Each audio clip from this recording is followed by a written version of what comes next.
Welcome to Southern Crime, a new podcast where we look at different crimes from the South. The more twists and turns, the better. This podcast discusses serious crimes and is meant for those 18 years and older. Listener discretion is advised. Please consider a donation through listener support to help us keep things going. We are going to head out to Houston, Texas for the Houston House of Horrors. There is no other word for it. So, if you have not heard about it, Brian Coulter was arrested and charged with the murder of 8-year-old Kendrick Lee on Tuesday, just a couple of days ago, 2 days after the child's skeletal remains were found in a squalid apartment in Harris County, Texas. The 31-year-old man allegedly beat and kicked Kendrick to death sometime in November 2020. For the next 11 months, the boy's body was left to decompose inside the apartment where his 3 brothers, aged 15, 9, and 7, were left abandoned by Mr. Coulter and the children's mother, Gloria Williams. The horrific situation was discovered on Sunday when the eldest child called 911 to report that he and his siblings were living alone with their brother's corpse. The mother was also arrested. She is charged with injury to a child by omission and tampering with a human corpse. She appeared in court on Wednesday, and her bond was set at $900,000. I don't think there's any amount of money that would be enough. Mr. Coulter appeared in court for the first time on Thursday morning after his hearing was postponed while he underwent a mental health exam. His bond has been set at $1 million, and he is ordered not to have any contact with the 3 surviving children of Mrs. Williams. The mother of 6, whose other 2 children don't live with her, allegedly left her 3 surviving children to fend for themselves and moved to another home with her boyfriend a few months after Kendrick's death. So they were all there with Kendrick as his body was doing the natural thing for months. And then after 3 months, they left the other 3 children there. The 35-year-old's family members have spoken out to condemn her alleged treatment of her children, calling her very unstable and not a mother.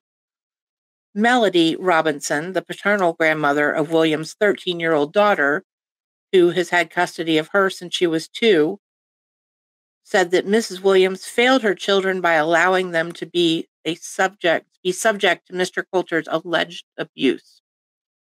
For you, as a mother, to watch somebody do that to your child, that's not a mother. A mother doesn't do that, she said.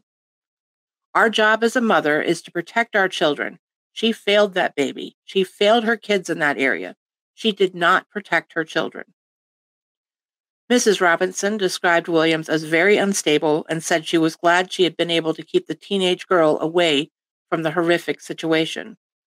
She said that she wished the other children also could have been protected. She said that Miss Robinson said her son and Miss Williams were together for about 3 years. During that time, the couple had lived at her home together with Miss Williams' now 15-year-old son, who reported the abuse to authorities this weekend. Harrowing new details of the alleged murder of the 8-year-old boy surfaced during Miss Williams' initial court appearance on Wednesday. The court heard the harrowing first-hand accounts of the 2 youngest boys, who said they were in the room when Mr. Coulter is accused of repeatedly punching and kicking Kendrick to death. The 9-year-old said he saw the 31-year-old beat his brother in the face, feet, legs, back, testicles, and buttocks, carrying on even after he stopped moving and stopped blinking. His 7-year-old brother recalled how Mr. Coulter allegedly stared him in the eyes while he violently attacked Kendrick who was in a heap on the floor. Mr. Coulter then covered his brother, whose eyes were black and unblinking from the beating, with a blanket. The two young boys both described in chilling detail seeing their sibling's body decompose, with the 9-year-old describing how his body was a skeleton and his hair was off. I'm just heartbroken, y'all, just heartbroken. While the 7-year-old recalled looking under the blanket and seeing Kendrick covered in roaches.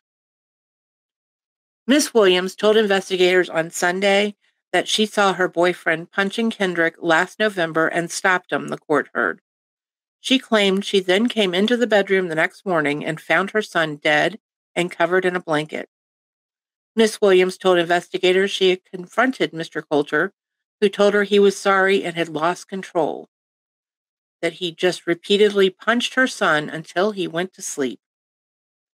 She said she knew her son was dead, but failed to report his death because Mr. Coulter asked her not to, and she feared her children would be taken away from her and she would be sent to prison.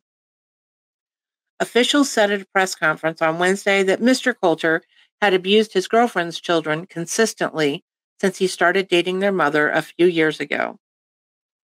This is a textbook case of a person who abuses children. For the father's family, not father, he is not a father. I can't say what he is on here, but Mr. Coulter's family has stepped forward and said, "We are deeply saddened by the events that have unfolded. This is not how we raised our son to be. Our hearts and prayers go out to those brave children. We did not know the children involved, but we are praying for the soul of the children that passed, the remaining siblings, and their family and all those affected by this horrible tragedy." The family added, "Our relationship with Brian has been distant for years." A couple of neighbors said that they had given food to the older boy, and the one neighbor said, "If you need food, just come tell me that you do, and I will make sure that I feed you." And she was heartbroken because she had no idea what was going on. She said, "I would have taken those 3 children in." So, you know, under the jail is not good enough for these people. That's all I have to say about that. Thank you for joining us for this podcast. As soon as I get more updates on this case, I will bring them to you. Bye, y'all.